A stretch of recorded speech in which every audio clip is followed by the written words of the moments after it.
Ok. Pues siguiente ejemplo, como el más similar a lo que teníamos en el videojuego, con el tema del renderizado y el movimiento de los diferentes personajes, que vendría a ser esto. Entonces aquí tenemos un main que inicializa una estructura array-back como la que teníamos con los dealers en el videojuego. Tenemos una estructura de tamaño 4. Tenemos una función que utiliza la librería estándar para decirnos el nombre del tipo de una estructura genérica que pasamos por aquí por referencia. Vendría a ser... No nos importa el valor porque lo que queremos hacer es sacar el nombre del tipo genérico T mayúscula. ¿Vale? Por eso aquí entre menor que mayor que ponemos la T porque vamos a hacer referencia a una estructura genérica. Es un tipo genérico.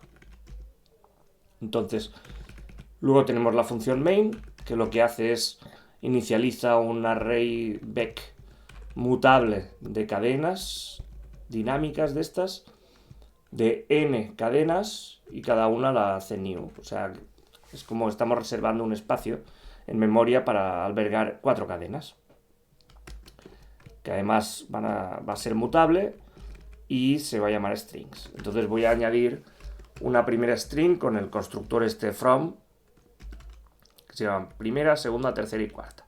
Añadimos las 4 strings y invocamos al método iteración sobre referencia mutable a esas strings. Bueno, vamos a ver qué pita tiene el método. Vale, correcto.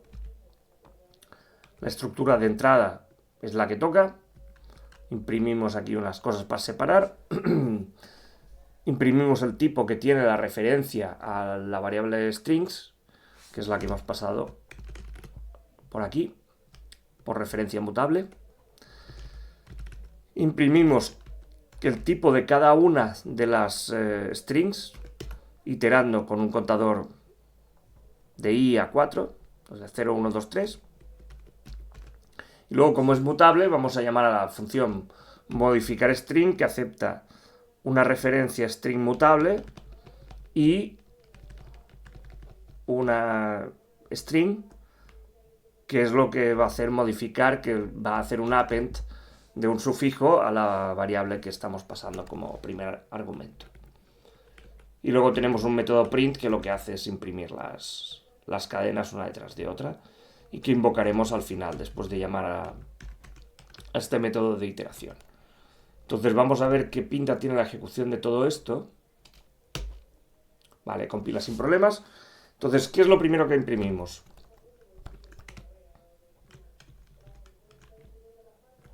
El tipo que tiene la referencia al array back mutable de strings.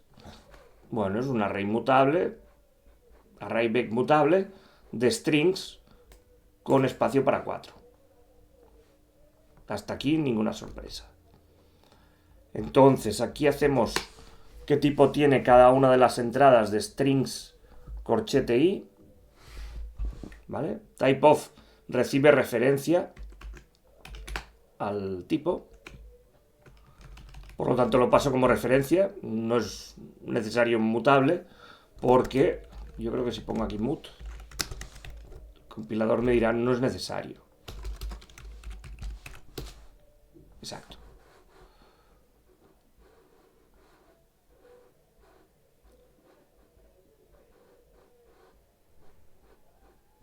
Exacto, esto.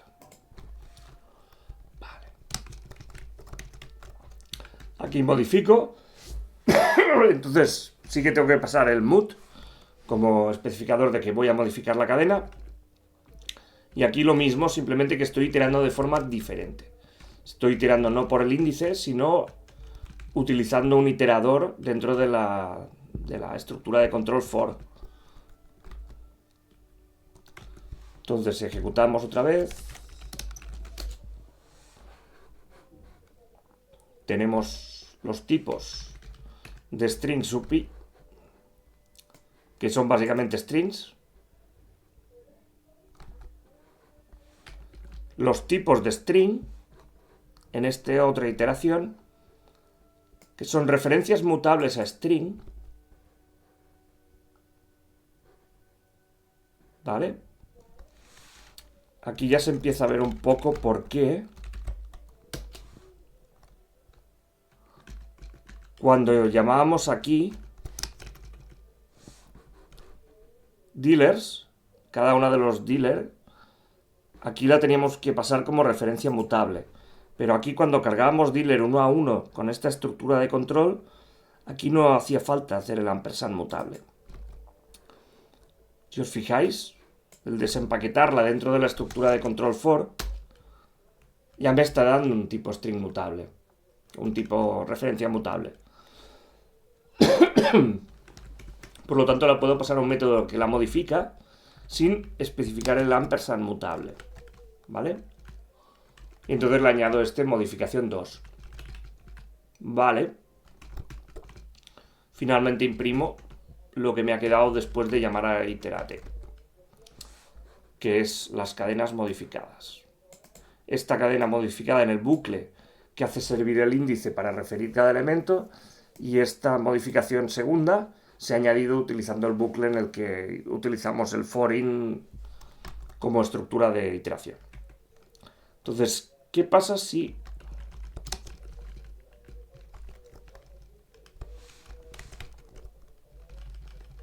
cambio el orden de aplicación de los bucles? Vale. Lo mismo que en el caso de cat. Es un poco más complejo, pero es exactamente lo mismo. Me está diciendo, estás intentando prestar este valor cuando ya lo has movido dentro de este bucle. ¿Qué quiere decir que lo he movido? Que la estructura strings que estoy referenciando aquí no estoy llamando una función. Ojo, que esto también puede, o sea, da la idea de que yo transfiero la propiedad llamando una función. Pero esta estructura de control a nivel interno parece que llama a un punto into iter, ¿vale?